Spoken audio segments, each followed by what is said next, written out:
Inilah 6 hewan yang dilarang dipelihara dalam Islam.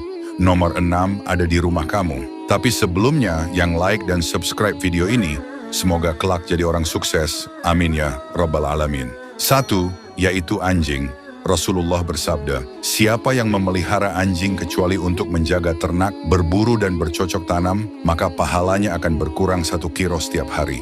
2. Yaitu ular. Rasulullah memerintahkan untuk membunuh ular yang membahayakan manusia. 3. Yaitu burung elang. 4. Yaitu tikus. 5. Yaitu burung gagak. 6.